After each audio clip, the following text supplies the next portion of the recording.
وبرکاتہ۔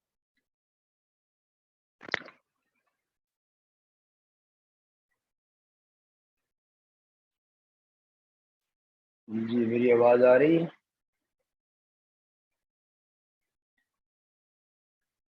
بسم اللہ الرحمن الرحیم، اللہم صلی علی محمد وعلی آل محمد وبارک وسلم علیہ۔ والیأس من اللہ تعالی کفر، اور اللہ تبارک و تعالی سے مایوس ہونا بھی کفر ہے۔ اگر کوئی شخص اپنے گناہوں کی وجہ سے مایوس ہو جائے کہ مجھے تو اللہ بالکل نہیں بخشے گا اور ضرور اللہ تعالیٰ مجھے جہنم میں ڈالیں گے، میری بخشش نہیں ہوگی، تو اس طرح مایوس ہونا بھی کفر ہے، کیونکہ قرآن پاک میں ہے لا ییأس من روح اللہ الا القوم الکافرون، کہ اللہ تبارک و تعالیٰ کی رحمت سے نہیں مایوس ہوتے مگر کافر لوگ، اس لیے مایوس ہو جانا بھی کفر ہے۔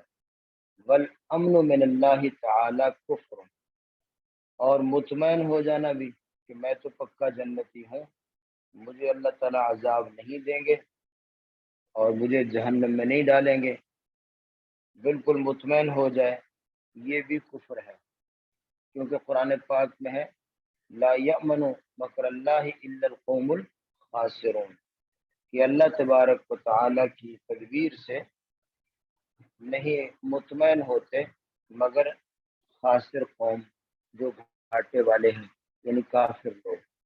تو اللہ کی رحمت سے مایوس بھی نہیں ہونا اور اللہ تبارک و تعالیٰ کے معاملے میں بالکل مطمئن بھی نہیں ہونا، ڈرتے بھی رہنا ہے اور امید بھی رکھنی ہے۔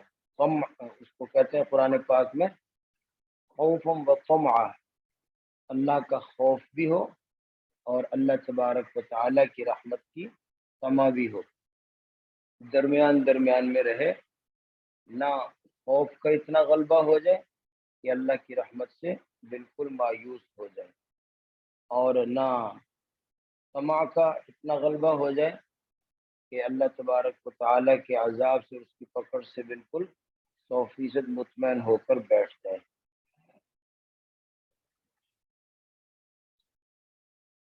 یا صاحب الذنب لا تیأسن فإن الإلہ رؤوف الرؤوف ولا ترتحلن بلا عدة فإن الطریق مخوف مخوف۔ یہ غالباً حضرت صدیق اکبر رضی اللہ تعالی عنہ کا ایک قصیدہ ہے، جس کی ایک رباعی یہ ہے یا صاحب الذنب لا تیأسن فإن الإلہ رؤوف الرؤوف، کہ اے گناہ کرنے والے مایوس مت ہونا، کیونکہ اللہ تبارک و تعالی بہت مہربان ہے۔ ولا ترتحلن بلا عدة، اور بغیر تیاری کے سفر کو نہ نکل پڑنا، لمبا سفر ہے جو انسان کا موت سے شروع ہوتا ہے اور پھر جنت تک جانا ہے، اس کی تیاری کر کے جاؤ، بغیر تیاری کے نہ نکل پڑنا۔ فإن الطریق مخوف مخوف، اس لیے کہ راستہ جو ہے وہ بہت خوفناک ہے، اس کی پوری تیاری بھی کرو۔ تو یہ دونوں باتیں، مایوس ہونا بھی کفر ہے، والامن من اللہ تعالی کفر، اور اللہ تبارک و تعالی سے مطمئن ہو جانا بھی کفر ہے۔ فإن قیل، یہاں سے ایک سوال بیان کیا کہ جب آپ نے یہ کہا مایوس ہونا بھی کفر ہے، تو پھر اس کا مطلب یہ کہ معتزلہ یہ سارے کے سارے کافر ہو گئے، کیونکہ آپ نے پیچھے پڑھا کہ معتزلہ کا عقیدہ کیا ہے کہ گناہگار جہنم میں جائے گا، وہ کہتے مرتکب کبیرہ وہ جہنم میں جائے گا، اور وہ گناہ کبیرہ کا ارتکاب کرنے والے کو مومن نہیں سمجھتے، وہ کہتے ہیں منزلۃ بین المنزلتین، گناہ کبیرہ کا ارتکاب کرنے سے آدمی ایمان سے نکل جاتا ہے اور کافر نہیں ہوتا۔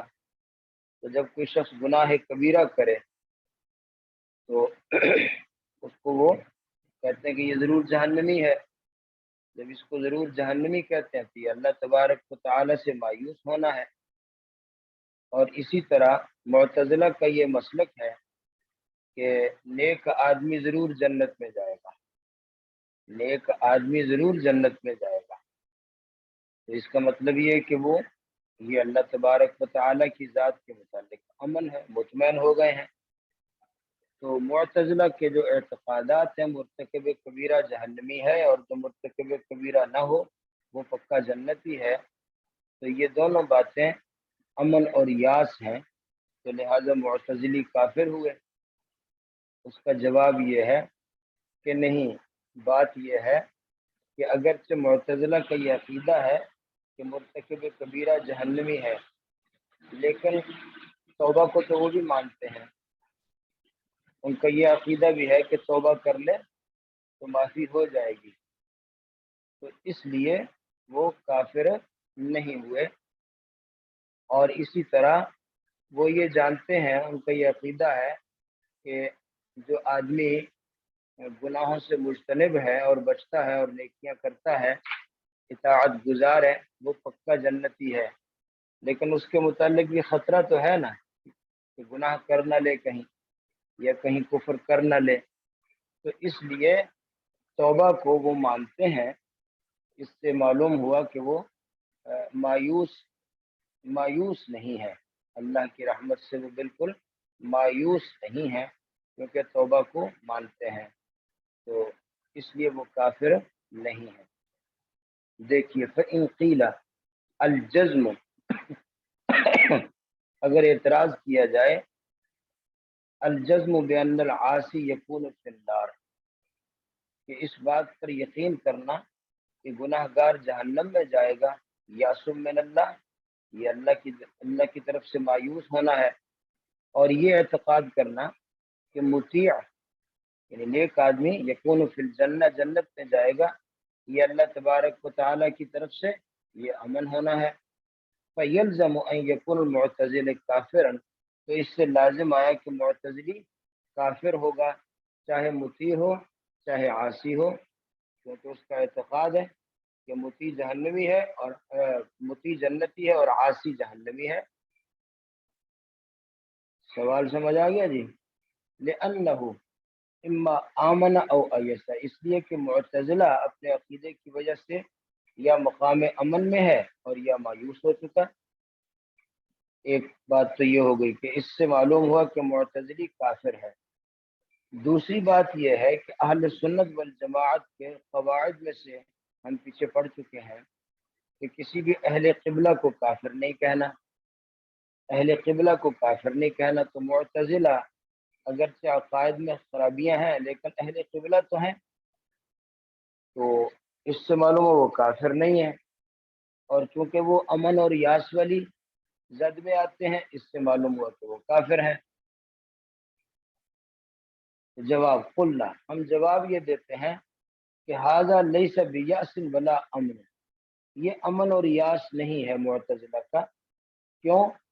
کہ لأنہ علی تقدیر العصیان، اس لیے کہ گناہوں کے عصیان کی حالت میں لا ییأس ان یوفقہ اللہ تعالی للتوبۃ والعمل الصالح، معتزلہ مایوس نہیں ہے اس بات سے کہ گناہ گار کو اللہ تعالیٰ توبہ کی توفیق دے دیں اور عمل صالح کی توفیق دے دیں، اور دوسری صورت میں اطاعت کرنے والے کے متعلق وہ مطمئن نہیں ہے، بلکہ وہ جانتے ہیں کہ ان یخذلہ اللہ تعالی، کہ اللہ تعالیٰ اس کو بے ایمان کر دے، رسوا کر دے، فیکتسب المعاصی، اور وہ پھر گناہوں کا ارتکاب کرنا شروع کر دے۔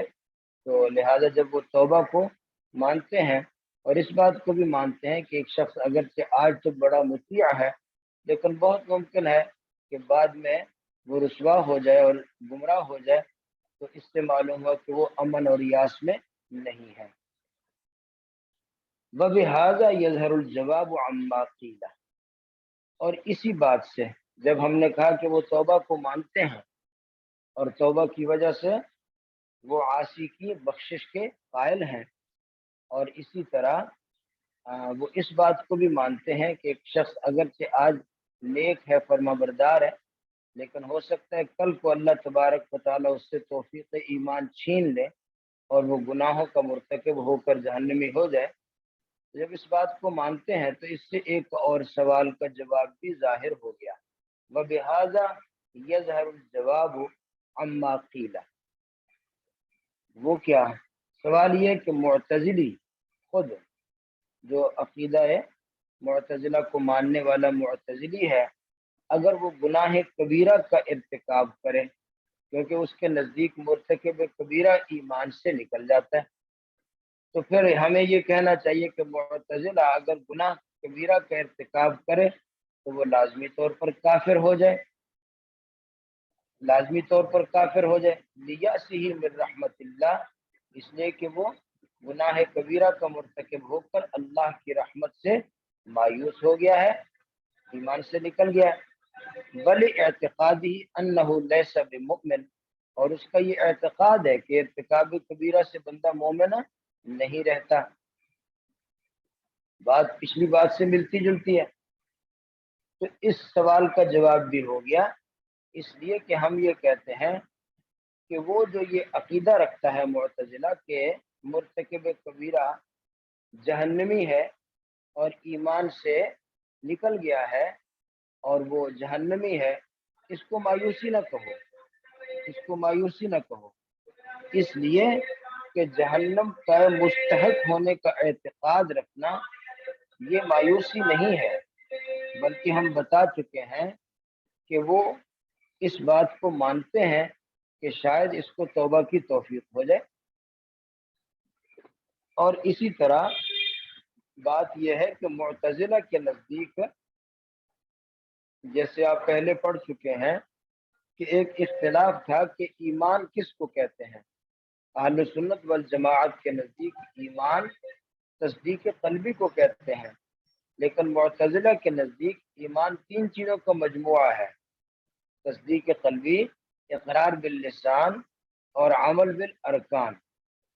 تو اس لیے انہوں نے، کیونکہ وہ عمل کو بھی ایمان کا جز سمجھتے ہیں، اس لیے انہوں نے کہا کہ جو آدمی عمل نہ کرے وہ کافر ہو جاتا ہے۔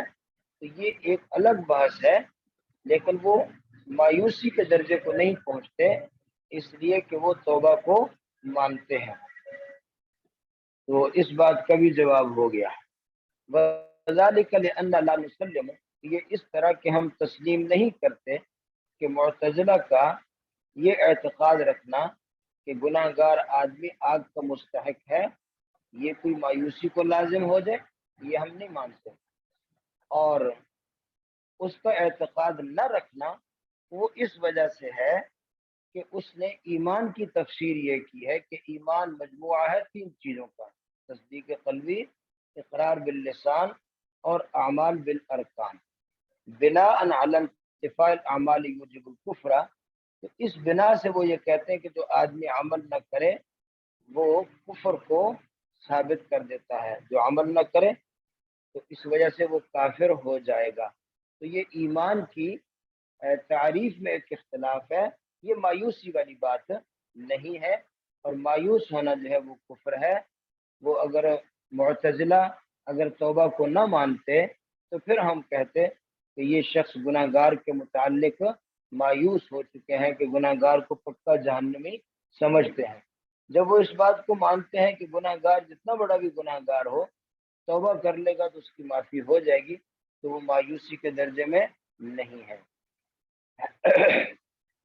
لہذا ہماری بات ثابت ہے کہ اہل قبلہ کو ہم کافر نہیں کہتے۔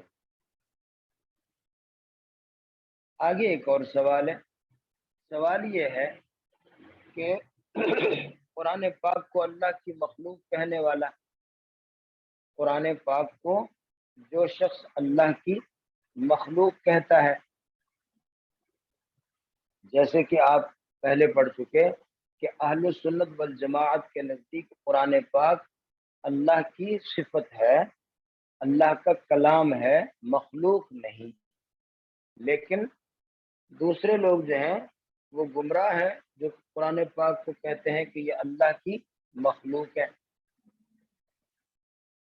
اچھا، اسی طرح جو اللہ تبارک و تعالیٰ کی رؤیت کو نہیں مانتے، کیونکہ اہل سنت والجماعت کا عقیدہ یہ ہے کہ دنیا میں تو نہیں لیکن قیامت کے دن اور جنت میں اہل جنت کو اللہ کا دیدار ہوگا۔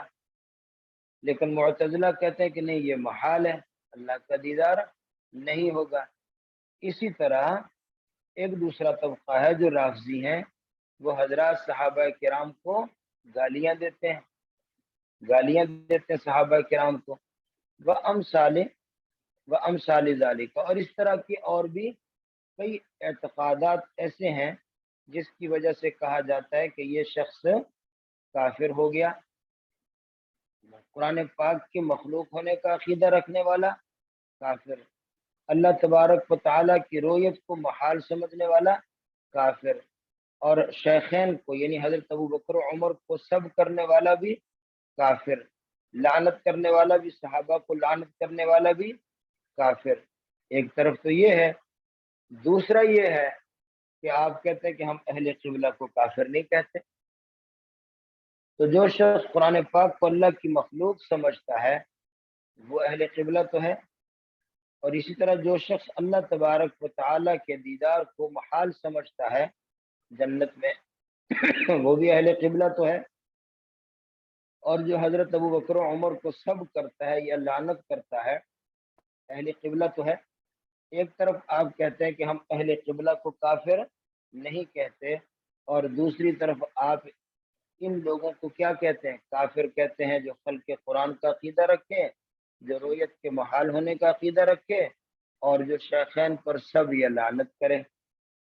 اور اس کی اور بھی کافی پیچھے بھی آپ نے کافی مثالیں پڑھی ہیں کہ جو آدمی کسی حلال کو حرام سمجھے، اعتقاد کرے، یا حرام کے حلال ہونے کا اعتقاد کرے وغیرہ وغیرہ، کافی جزیات پڑھی ہیں جس کی وجہ سے کہا گیا کہ وہ کافر ہے۔ تو ایک طرف آپ ان کو کافر کہتے ہیں، دوسری طرف آپ کا یہ قاعدہ ہے کہ اہل قبلہ کو ہم کافر نہیں کہتے۔ تو مصنف کہتے ہیں مشکل، یہ ایک بڑا مشکل سوال ہے۔ تو مشکل کہہ کر، مشکل میں ڈال کر مصنف جو ہے وہ آگے بڑھ گئے اور نیا مسئلہ شروع کر دیا۔ مشکل کا مطلب یہ ہے کہ اس سوال کا جواب مصنف نے نہیں دیا۔ پہلے کتاب کو دیکھ لیں۔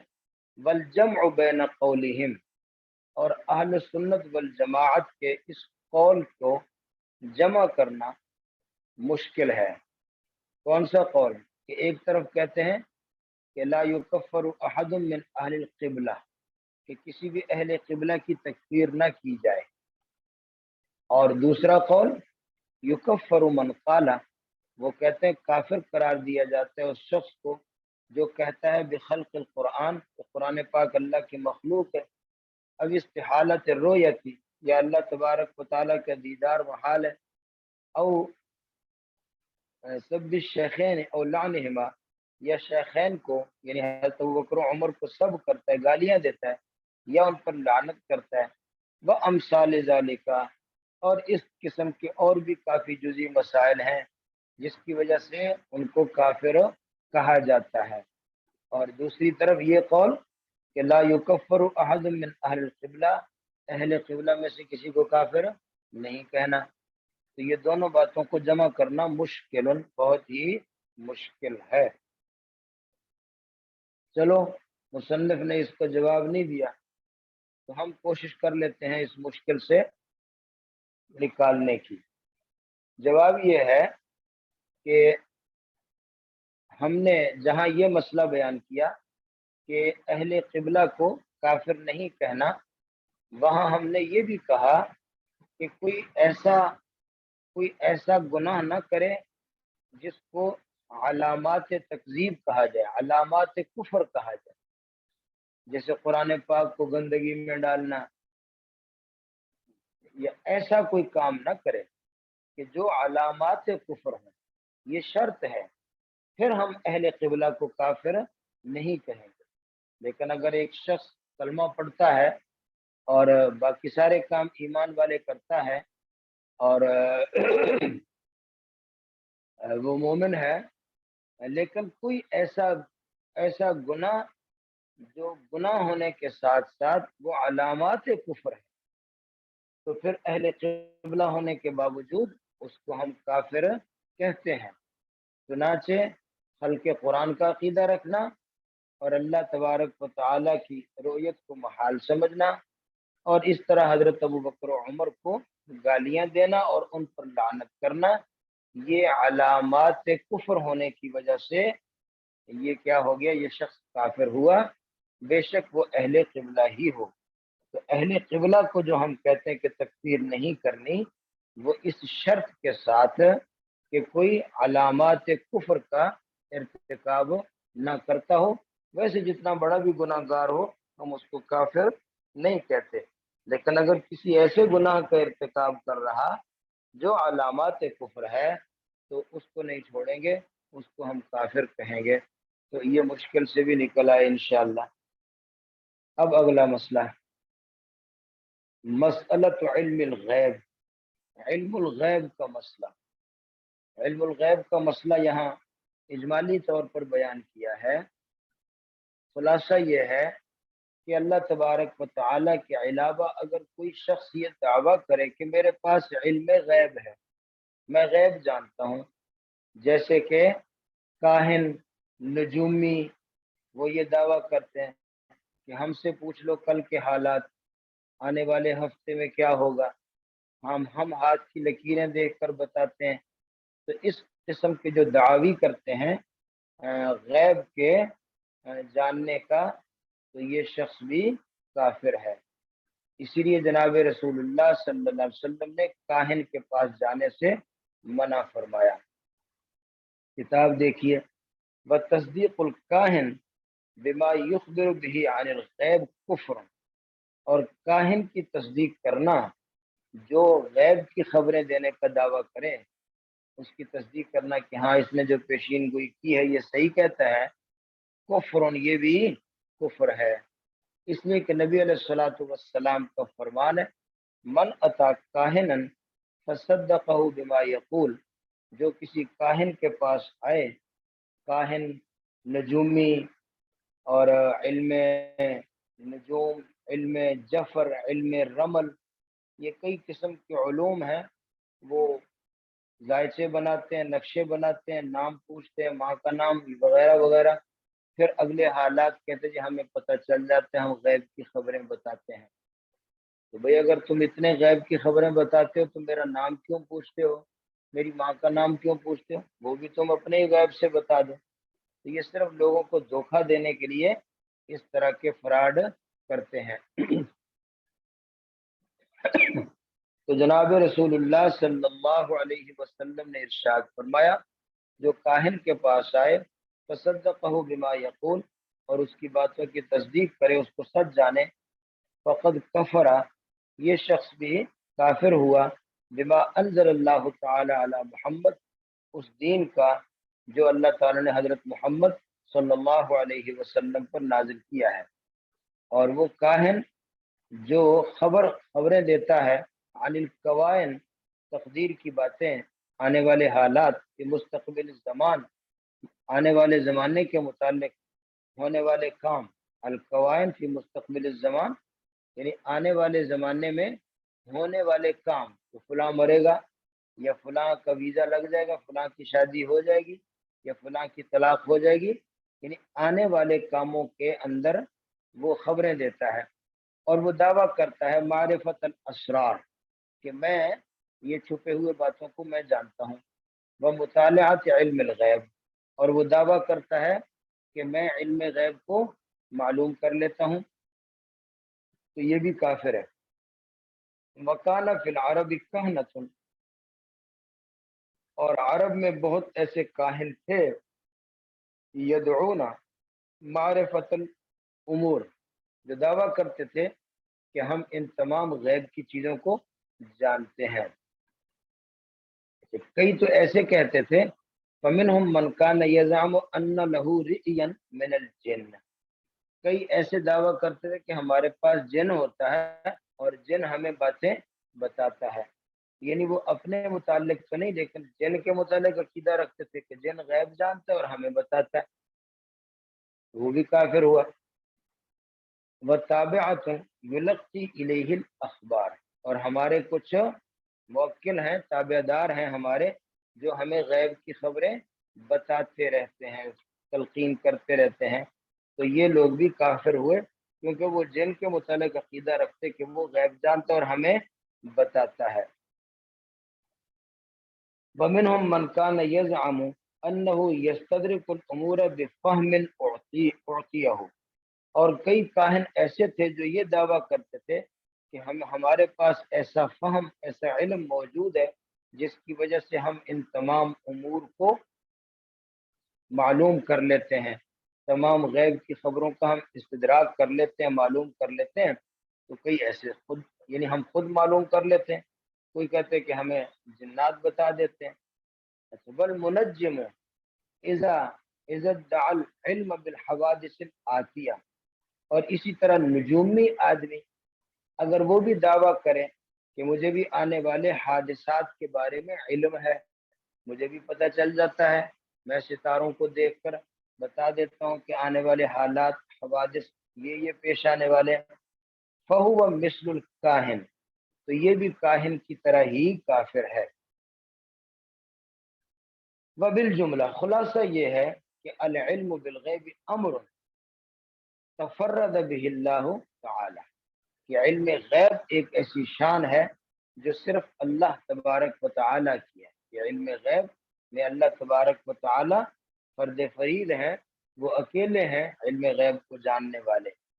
لا سبیل الیہ للعباد، بندوں کو کوئی راستہ نہیں ہے غیب کو جاننے کا، الا باعلام منہ، مگر یہ کہ اللہ خود بتا دے۔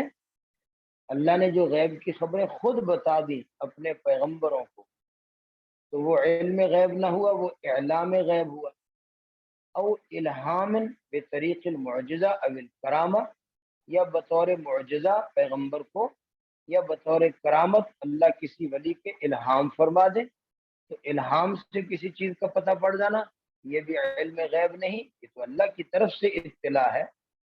او ارشاد الی الاستدلال بالامارات فیما یمکن فیہ ذالک، یا کچھ نشانیاں دیکھ کر آدمی کسی ممکنہ بات پر استدلال کر لے، بادل آ رہا ہو، بادل کو دیکھ کر کہے کہ برسے گا، تو یہ تو کچھ نشانی دیکھ کر کوئی استدلال کر لے، یا اللہ کی طرف سے الہام ہو گیا، یا اللہ کی طرف سے اطلاع مل گئی، یا کچھ نشانیاں دیکھ کر اس نے استدلال کر لیا، تو وہ تو علم غیب نہیں ہے، اس کو تو ہم کافر نہیں کہیں گے۔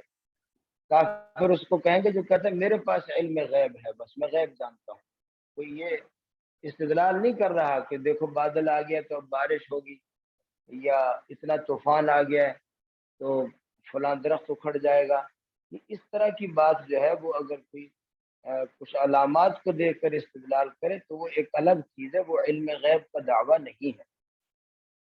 وَلِهَذَا ذُكِرَ فِي الْفَتَاوَى، اسی لیے فتاویٰ کی کتابوں میں یہ مسئلہ مذکور ہے کہ اگر کسی کہنے والے نے حالہ قمر کو دیکھا، حالہ قمر یعنی چاند کے ارد گرد ایک گول دائرہ سا بن جاتا ہے بعض دفعہ بارش وغیرہ کے موسم میں، جس سے اندازہ ہوتا ہے کہ بارش کہیں ہوئی ہے یا ہوگی، تو اگر کسی نے اس حالہ قمر کو دیکھ کر یہ کہا کہ یکون مطرن، بارش ہوگی، اگر تو وہ علم غیب کا مدعی ہے کہ مجھے غیب کا علم ہے اس لیے میں کہہ رہا ہوں بارش ہوگی، تو پھر تو وہ کافر ہوگا۔ لا بعلامتہ کفر، لیکن اگر وہ صرف علامت کو دیکھ کر ایک بات کہتا ہے کہ یہ بارش کی علامت ہے، اور اس علامت کی وجہ سے اس نے ایک اندازہ لگایا کہ بارش ہوگی، تو پھر وہ کفر نہیں ہوگا۔ تو علم غیب کا دعویٰ کرنا کفر ہے، کسی علامت وغیرہ سے استدلال کر لینا یہ کوئی کفر نہیں ہے۔ یہ مسئلہ ختم ہو گیا۔ آگے ہے جی مبحث المعدوم۔ معدوم عدم، یعنی ایک انسان کو جب وجود ملا ہے، یہ انسان پیدا ہوا ہے، اس کو ایک جسم ملا، ایک وجود ملا، اس کے وجود میں آنے سے پہلے یہ انسان کیا تھا؟ معدوم تھا۔ تو معدوم لیس بشیء، وہ کچھ بھی نہیں ہوتا، اس کا کوئی نام نہیں ہے۔ جیسے قرآن پاک میں ہے کہ لم یکن شیئا مذکورا، هل اتى على الانسان حين من الدهر لم یکن شیئا مذکورا. تو معدوم جو ہوتا ہے یعنی وجود کے بغیر، جس کو وجود نہیں ملا ابھی تک، جب تک وہ معدوم ہے، لا وجود ہے، لا موجود ہے، تو اس کو شے کہہ سکتے ہیں یا نہیں؟ اس پر شے کا لفظ بولا جا سکتا ہے یا نہیں؟ تو یہ ایک لفظی جھگڑا ہے کہ بعض کہتے ہیں کہ معدوم لیس بشیء، معدوم پر شے کا لفظ نہیں بولا جا سکتا، کیونکہ شے اس چیز کو کہتے ہیں جو ثابت ہے، متحقق ہے، موجود ہے، جسم والی چیز ہے، سامنے ہے، اس کو کہتے ہیں شے. اور جو معدوم ہے، جس کا وجود متحقق ہی نہیں ہے، تو اس پر شے کا اطلاق نہیں کیا جا سکتا. تو مصنف کہتا ہے کہ اگر تو شے سے مراد یہی ہو کہ شے اس چیز کو کہتے ہیں جو ثابت ہے، متحقق ہے، جو موجود ہے، تو پھر تو معدوم پر شے کا اطلاق نہیں کر سکتے. لیکن اگر یہ کہا جائے کہ معدوم جو ہے وہ ایک تصور میں تو ایک چیز موجود ہے، متصور تو ہے، جیسے ہم کسی کی بھی بیٹا بیٹی کی شادی کرتے ہیں تو ہم کہتے ہیں یا اللہ ان کو نیک اولاد دے، تو وہ نیک اولاد جو بعد میں آنے والی آج تو معدوم ہے، لیکن وہ متصور تو ہے. تو اس کسی متصور چیز پر لفظ شے کا اطلاق کر دینا، جو اگرچہ خارج میں موجود نہیں ہے، تصور میں موجود ہے، تو اس متصور چیز پر شے کا اطلاق کر دینا جائز ہے یا ناجائز ہے؟ تو مصنف کہتا ہے ایک لفظی بحث ہے، ایک لفظی بحث ہے. اس لفظی بحث میں ہم نہیں پڑھتے، کیونکہ متصور شے اگرچہ آج معدوم ہے لیکن آنے والے زمانے میں ایک وجود پانے والی چیز ہے. تو ماکان کے اعتبار سے یا ما یکون کے اعتبار سے یا ما یقول کے اعتبار سے ایک چیز موجود متحقق ہونے والی ہے، تو اس پر شے کا لفظ اگر بول دیا جائے تو یہ کوئی ایسی بات بھی نہیں ہے کہ جس پر ہم کہیں کہ یہ جائز نہیں ہے. تو یہ ایک لفظی بحث ہے کہ بعض کہتے ہیں کہ المعدوم لیس بشیء، معدوم کوئی شے نہیں ہوتی، اس پر شے کا لفظ بولا نہیں جا سکتا. تو مصنف کہتا ہے ان ارید بالشیء، اگر تو شے اس چیز، شے سے مراد وہ چیز ہو الثابت المتحقق، جو چیز ثابت ہے اور سامنے موجود ہے، جیسے کہ محققین کا مذہب ہے کہ شے اس چیز کو کہتے ہیں جس کا وجود ہو، جس کا ثبوت ہو. تساوق الوجود والثبوت، جس کا وجود بھی ثابت ہو اور جس کا ثبوت بھی ثابت ہو، اس کو شے کہتے ہیں. اور عدم اس کو کہتے ہیں جو نفی ہے، جس کا وجود نہیں ہے، جس کا ثبوت نہیں ہے، اس کو عدم کہتے ہیں. تو فہذا حکم ضروری ہے، تو یہ تو ضروری بات ہے کہ پھر المعدوم لیس بشیء، کہ معدوم شے نہیں ہوتا، کیونکہ شے موجود چیز کو کہتے ہیں اور عدم جو ہے وہ نفی کو کہتے ہیں. تو اگر اس بات کو سامنے رکھا جائے تو ہم کہیں گے کہ معدوم لیس بشیء، یہ ٹھیک ہے، اس میں کسی کا کوئی جھگڑا نہیں ہے. البتہ معتزلہ یہ کہتے ہیں کہ معدوم الممکن ثابت فی الخارج، ایسا معدوم جس کا خارج میں ثابت ہونا ممکن ہے، یعنی ابھی نہیں ہے موجود لیکن ممکن ہے کہ وہ خارج میں ثابت ہو جاوے بعد میں، تو اس کو معدوم کہہ سکتے ہیں، اس کو شے کہہ سکتے ہیں یا نہیں کہہ سکتے؟ تو کہتے ہیں فہذا بحث لغوی ہے.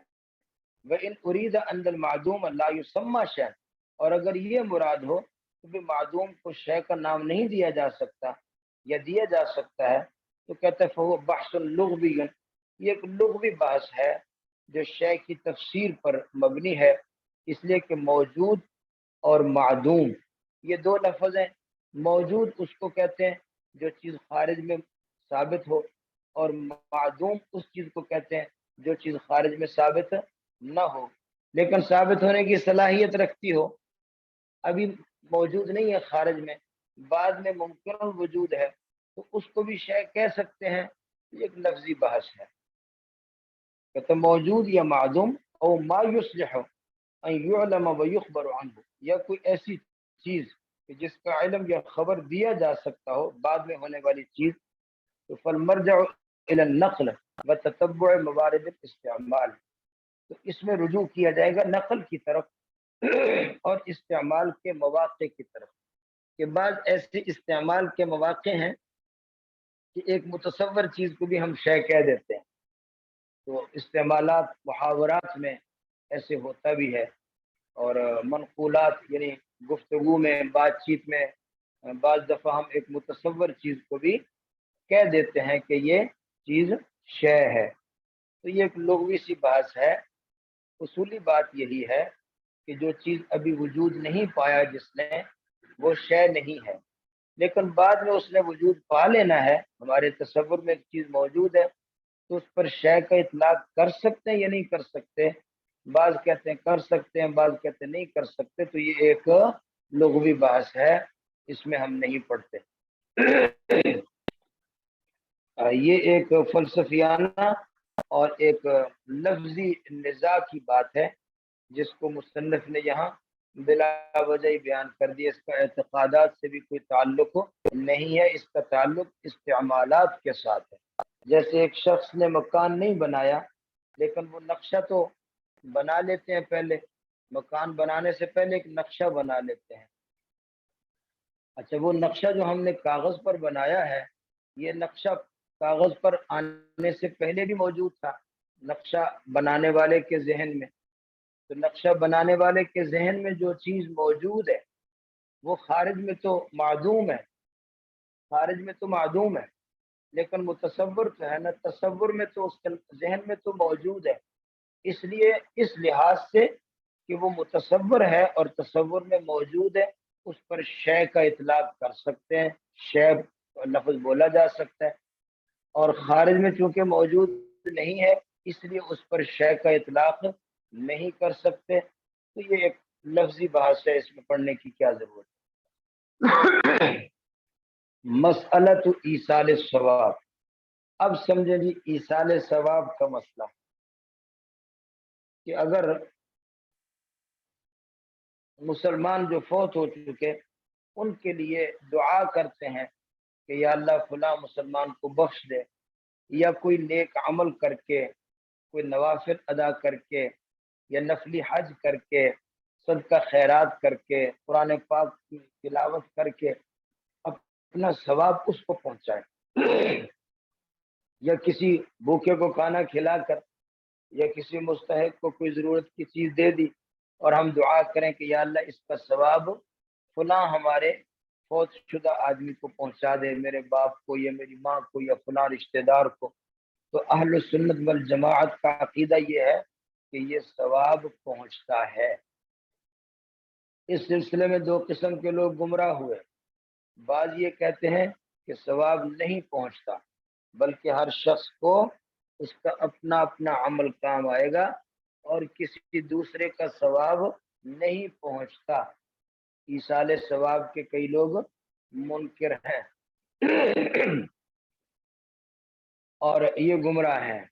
اور دوسرا طبقہ ہے وہ آج کل کے جو حلال لوگ ہیں، وہ کہتے ہیں کہ تم ثواب کی بات کرتے ہو، چیزیں بھی پہنچتی ہیں، ہمارے چنے بھی پہنچتے ہیں، ہم مچھلی کی دال دیتے ہیں وہ بھی پہنچتی ہے، ہم نے فلاں چیز اس کے اللہ کے راستے میں اگر دیا کسی کو تو وہ بعین ہی وہ چیز مردے کو پہنچ جاتی ہے، تو یہ بھی ایک جاہلانہ خیال ہے، چیزیں نہیں پہنچتی، اگر اس کو اللہ کی رضا کے لیے اللہ کے راستے میں خرچ کیا ہو تو ثواب اس کا پہنچ سکتا ہے۔ یہ درمیانی راستہ ہے، اہل سنت والجماعت کا عقیدہ ہے۔ تو جو لوگ کہتے ہیں کہ ثواب نہیں پہنچتا، یہاں ان کا تذکرہ ہے اور ان کے جو دلائل ہے اس کا بیان ہے، پھر اس کا جواب آئے گا۔ کتاب دیکھیے، وفی دعاء الاحیاء للاموات وصدقتهم، زندہ لوگ مردوں کے لیے دعا کریں یا صدقہ کریں، اس کا کیا حکم ہے؟ کہتا ہے کہ صدقۃ الاحیاء عنہم، یعنی زندہ لوگوں کا صدقہ کرنا اپنے مردوں کی طرف سے، نفع لہم، یہ ان کو نفع پہنچتا ہے، یعنی کن کو؟ للاموات، مردوں کو، دعا کا، صدقہ کا نفع پہنچتا ہے مردوں کو، یہ اہل سنت والجماعت کا عقیدہ ہے، خلاف للمعتزلہ، معتزلہ نہیں مانتے، معتزلہ نہیں مانتے۔ معتزلہ کی کیا دلائل ہے؟ دیکھیے، تمسکن، وہ یہ دلیل بناتے ہیں ان القضاء لا يتبدل، کہ اللہ کی قضا چلتی نہیں ہے، قضا نہیں چلتی، جو فیصلہ اللہ نے کسی کے جنتی جہنمی ہونے کا کر دیا تو وہ فیصلہ نہیں بدلتا، لہذا ہماری دعا کا کوئی فائدہ نہیں ہے۔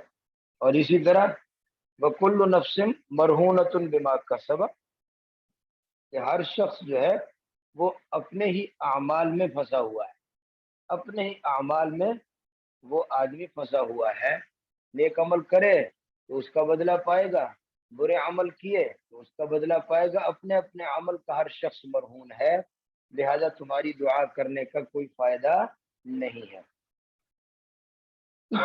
اس لیے کہتے ہیں والمرء مجزی بعملہ لا بعمل غیرہ، ہر آدمی اپنے عمل کی جزا پائے گا، لا بعمل غیرہ، دوسرے کے عمل کی جزا نہیں پائے گا۔ یہ ان کے معتزلہ کے یہ تمسکات ہے کہ ہر شخص کل نفس بما کسبت رہینا، قرآن پاک میں آیا کہ ہر شخص اپنے اعمال میں ماخوذ ہوگا، اور اللہ کی قضا بدلتی نہیں ہے، تو لہذا ہر آدمی کو اپنے عمل کا بدلہ ملے گا، دوسرے کی طرف سے کوئی ثواب نہیں پہنچتا۔ وَلَنَا مَا وَرَدَ فِي الْأَحَادِيثِ الصِّحَّةِ، اور ہمارے دلائل کہتے صحیح احادیث میں وارد ہے کہ للاموات، مردوں کے لیے دعا کرنا، خصوصاً فی صلاۃ الجنازہ، خصوصاً نماز جنازہ بذات خود کیا ہے، وہ بھی تو زندہ لوگ مردے کے لیے دعا ہی کرتے ہیں، اللہم اغفر لحینا ومیتنا الی آخرہ۔ تو اگر زندوں کی دعا کا مردوں کو کوئی فائدہ نہیں تو پھر جنازہ بھی مت پڑھو، تو جنازہ کیا ہے؟ جنازہ بھی تو دعا ہی ہے۔ تو اس لیے کا وقت توارثہ السلف، اور یہی تمام سلف کا یہی عقیدہ ہے، تمام سلف سے یہی بات چلی آ رہی ہے۔ فلو لم یکن للاموات نفع فیہ، اور اگر مردوں کا اس میں کوئی نفع نہ ہوتا، نماز جنازہ پڑھنے، تمام سلف صالحین سے جنازہ پڑھنا ثابت ہے، سب جنازہ پڑھتے ہیں، جنازے کو پڑھنے کو وہ فرض کفایہ کہتے ہیں، اور جنازہ پڑھنے کے لیے دوڑتے ہیں، کوشش کرتے ہیں کہ ہم بھی یہ نیکی کر لیں، تو تمام سلف سے یہ ثابت ہے۔ تو اگر اس کا کوئی فائدہ نہ ہوتا مردے کو تو لما کان لہو معنی، پھر اس کا کوئی معنی نہ ہوتا، پھر جنازہ پڑھنے کا کوئی فائدہ نہ ہوتا، ایسے ہی دفن کر دیتے۔ تو جنازہ آخر جو سلف سے متوارث چلا آ رہا ہے، تو اس سے معلوم ہوا کہ زندہ لوگوں کی دعاؤں کا مردوں کو فائدہ ہوتا ہے۔ تو ایک تو نماز جنازہ سے استدلال کیا، دوسرا استدلال حدیث پاک میں جنازے کے متعلق یہ ہے کہ ما من میت تصلی علیہ امت من المسلمین، تصلی علیہ امت من المسلمین یبلغون مئتا، اگر کسی بھی میت کے اوپر کوئی مسلمان نماز جنازہ پڑھے جن کی تعداد 100 تک پہنچتی ہو، کلہم یشفعون، اور سارے سفارش کرتے ہیں، جنازہ ایک سفارش ہے کہ سارے 100 آدمی اگر کسی میت پر جنازہ پڑھے اور سفارش کریں کہ یا اللہ اس کو بخش دے، الا شفعوا فیہ، مگر ضرور ان کی سفارش اللہ قبول فرما لیتے ہیں۔ اگر 100 آدمی کسی کے جنازے میں آ کر کہتے ہیں یا اللہ اس کو بخش دے، تو نبی پاک صلی اللہ علیہ وسلم نے فرمایا کہ اللہ ان کی سفارش کو ضرور قبول فرما لیتے اور اللہ بخش دیتے۔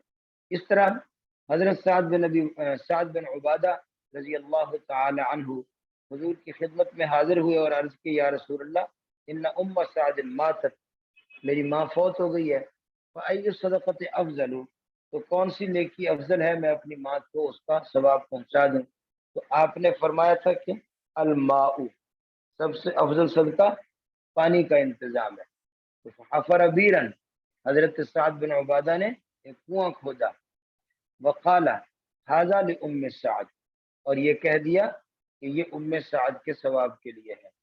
تو اس سے معلوم ہے کہ خود نبی پاک صلی اللہ علیہ وسلم نے ثواب پہنچانے کے لیے اس کی اجازت دی ہے۔ اور اسی طرح نبی علیہ الصلوۃ والسلام نے یہ ارشاد فرمایا کہ الدعاء یرد البلا، دعا بلاؤں کو ٹالتا ہے۔ تو بلا اگر ہمارے اوپر ہم دعا کریں تو ٹلتی ہے، تو جو بلا مردے کے اوپر ہے عذاب کی شکل میں تو وہ بھی بلا ہی ہے، دعا سے وہ بھی ٹل سکتی ہے۔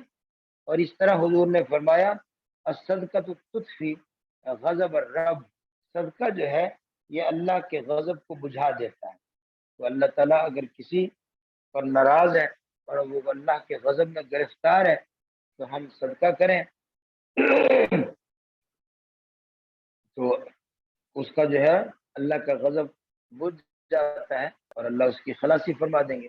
اسی طرح ایک حدیث پاک ہے ان العالم والمتعلم، اگر کوئی عالم دین اور اگر کوئی طالب علم اذا مر علی قریۃ، کسی بستی کے اوپر سے گزرے، کوئی عالم دین کہیں سے گزر رہا ہے یا طالب علم کہیں سے گزر رہا ہے تو اللہ تبارک و تعالی اس بستی کے قبرستان سے عذاب کو اٹھا لیتے ہیں 40 یومن، 40 دن تک۔ کوئی عالم دین یا کوئی طالب علم جو ہے وہ اگر کسی بستی میں سے گزرے تو اس کی برکت سے اللہ تبارک و تعالی اس بستی کے قبرستان سے 40 دن تک کے لیے عذاب کو اٹھا لیتے ہیں۔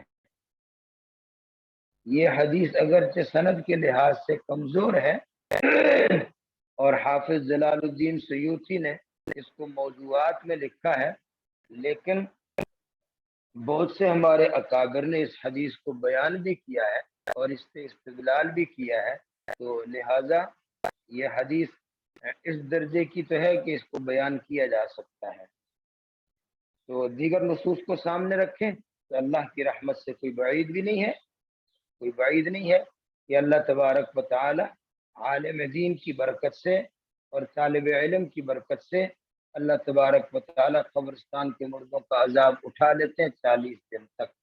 والاحادیث والآثار فی ھذا الباب اکثر من ان تحصى، اور مصنف کہتا ہے کہ احادیث و آثار اس باب میں اتنے زیادہ ہیں جن کو شمار نہیں کیا جا سکتا۔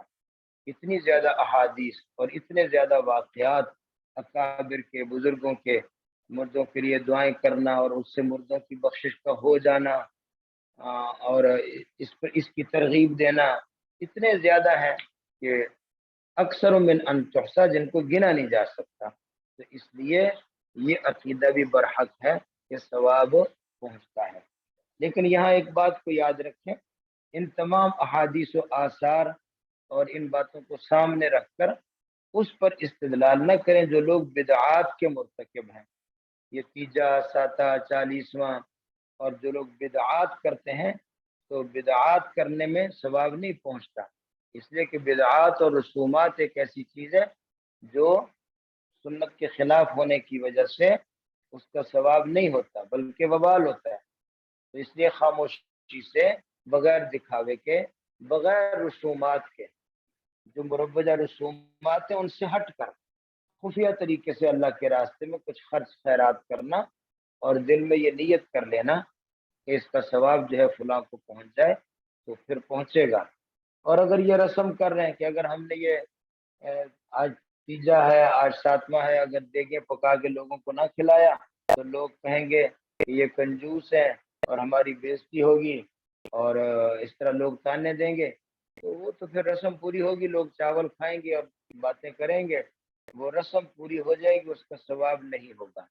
تو رسم و رواج سے ہٹ کر، جیسے حضرت سعد بن عبادہ نے کنواں کھدوایا، اس طرح کسی کا نلکا لگوا دو، کسی کا کنواں کھدوا دو، کسی کو موٹر لگوا دو، یا کہیں پانی کی سبیل کا انتظام کر دو۔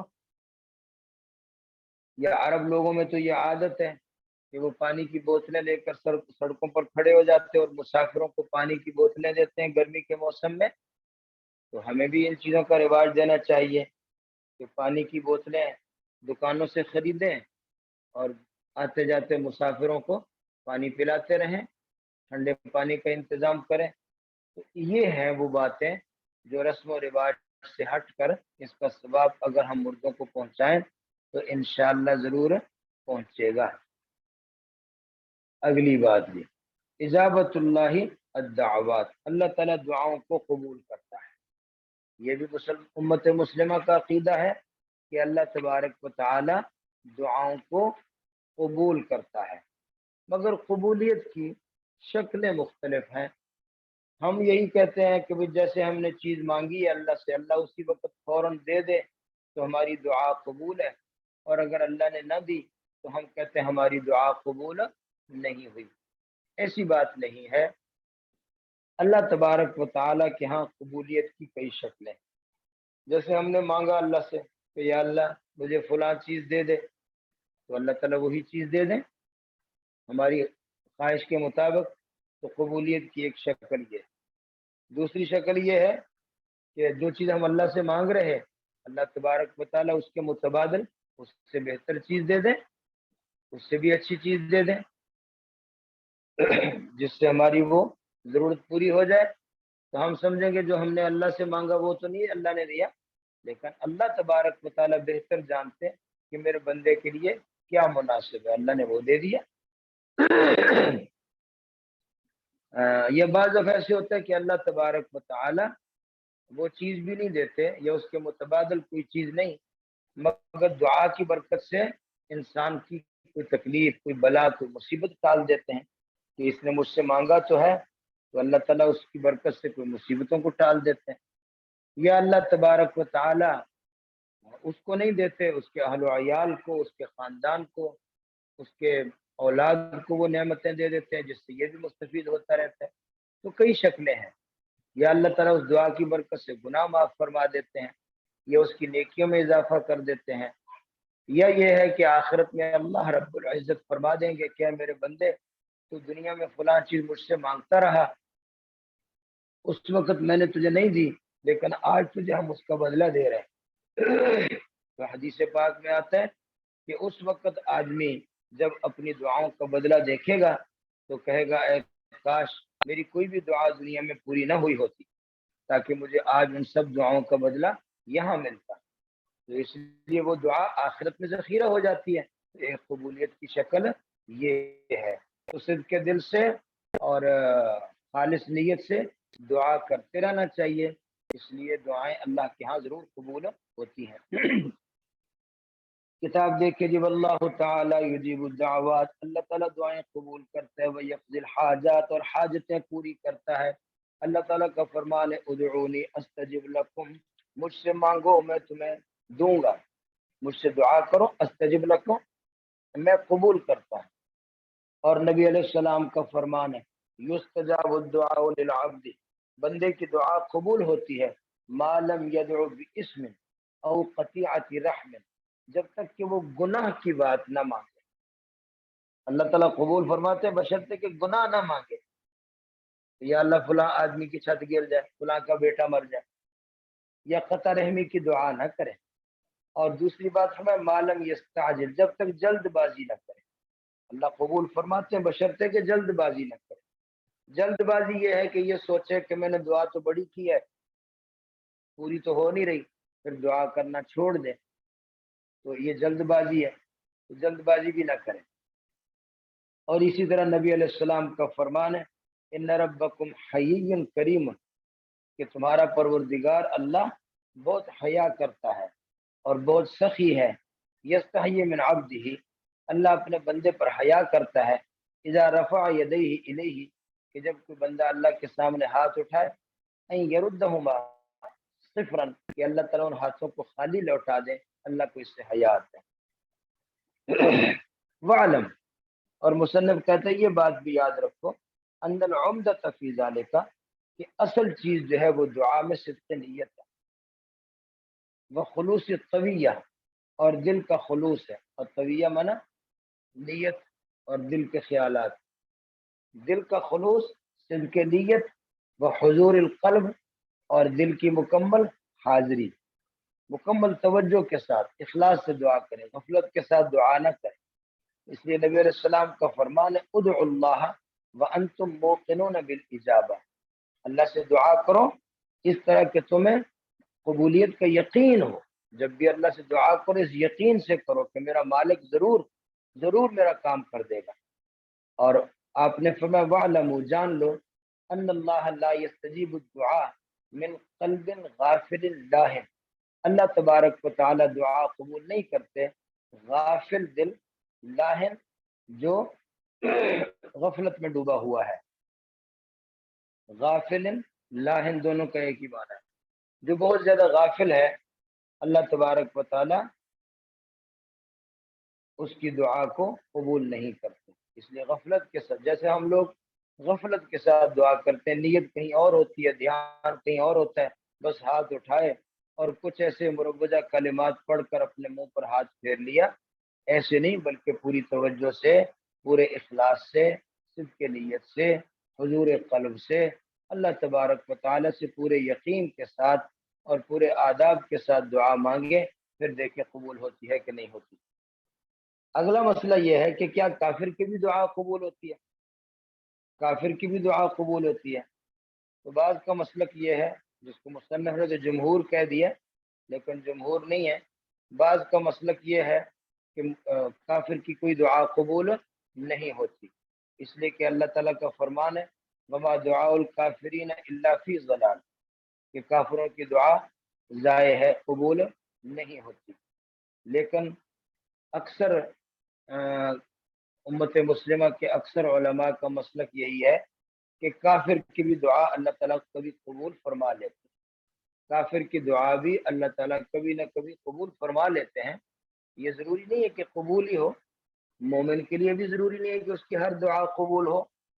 بس یہ فرق ہے کہ مومن کی دعائیں اقرب الی القبول ہیں اور زیادہ ارجا للقبول ہے، کہ زیادہ امید ہے کہ ایمان والا بندہ ہے، اللہ تعالیٰ اس کی دعائیں ضرور قبول کرے گا. اور زیادہ دعائیں قبول ہوتی ہیں، کوئی نہیں بھی ہوتی. لیکن کافر کی بھی ساری نہیں، اکثر نہیں، کوئی نہ کوئی دعا قبول ہو جاتی ہے. اس لیے کہ ابلیس نے، شیطان نے اللہ سے جو کچھ مانگا تھا تو اللہ نے دے دیا کہ نہیں دے دیا. ابلیس سے بڑا بھی کوئی کافر اعظم ہے؟ وہ مانگتا رہا یا اللہ مجھے لمبی عمر دے، مجھے فلاں دے، مجھے فلاں دے، مجھے فلاں دے، تو اللہ تعالیٰ دیتا گیا. تو کافر کی دعا بھی قبول ہو سکتی ہے. باقی رہا یہ جو استدلال وما دعاء الکافرین الا فی ضلال، تو یہاں دعا سے مراد وہ دعا نہیں ہے جس کی ہم بحث کر رہے ہیں. یہاں تو دعا سے مراد وہ پکار ہے جو کافر اپنے بتوں کو پکارتے اور بتوں سے مانگتے، تو اللہ فرماتے وہ فضول ہے، وہ ضائع ہے، وہ بیکار ہے. تو یہاں دعا سے مراد بتوں کو پکارنا، وہ آپ نے اس دعا سے مراد اللہ کو پکارنا لے لیا، تو یہ استدلال درست نہیں ہے. دیکھیے جی، واختلف المشائخ فی انہ هل یجوز ان یقال، مشائخ کا اس میں اختلاف ہے کہ کیا یہ جائز ہے کہ یوں کہا جائے کہ یستجاب دعاء الکافر، کہ کافر کی دعا بھی قبول ہو جاتی ہے. فمنعہ الجمہور، جمہور منع کرتے ہیں. میں نے بتایا کہ جمہور کہہ دیا مصنف نے، حالانکہ جمہور کا مسلک ایسا نہیں ہے. اور دلیل جمہور کی وما دعاء الکافرین الا فی ضلال.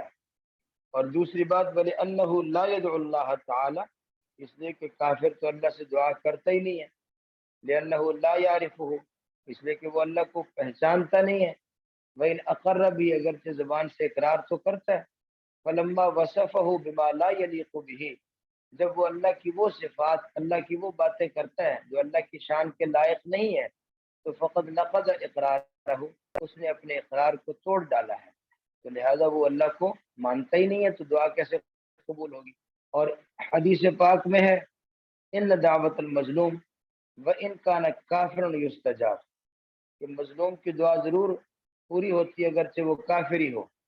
مظلوم کی دعا ضرور اللہ پوری کرتے ہیں اگرچہ وہ کافر ہی ہو. تو مصنف کہتا ہے کہ یہاں کافر سے مراد وہ ہے جو ناشکرہ ہو. کافر سے مراد کافر وہ نہیں ہے جس کو ہم کافر کہتے ہیں، بلکہ کافر سے مراد محمول علی کفران نعمتی، جو ناشکرہ آدمی ہو. یہاں کافر سے مراد یہ مصنف نے کوشش کی ہے جواب دینے کی، حالانکہ یہ جواب بنتا نہیں ہے. کافر سے مراد وہی کافر ہے جس کو ہم کافر کہتے ہیں اگر وہ مظلوم ہوگا تو وہ اللہ کو پکارے تو اللہ تعالیٰ مظلوم کی ضرور دعا کو قبول کر لیتے. حقیقت ایسے ہی ہے. وجوزہ بعضهم، اور بعض نے جائز کہا ہے کہ کافر کی دعا بھی قبول ہو جاتی ہے. اور ان کی دلیل کیا ہے؟ اللہ تعالیٰ نے جو ابلیس کے حالات بیان کیے کہ اس نے کہا تھا انظرنی الی یوم یبعثون، اللہ نے فرمایا انک من المنظرین، جا ہم نے تجھے لمبی مہلت دے دی. حاضی اجابت، یہ بھی تو اس کی دعا کی قبولیت ہے. اور یہی مسلک ہے ابو القاسم الحکیم کا اور ابو نصر الدبوسی کا، اور صدر الشہید نے کہا وہ بھی یفتہ، فتویٰ اسی پر ہے کہ کافر کی دعا بھی قبول ہو جایا کرتی ہے. سبحان ربک رب العزت عما یصفون وسلام علی المرسلین والحمد للہ رب العالمین. اللہم آمین برحمتک یا ارحم الراحمین. گزارا ہو گیا.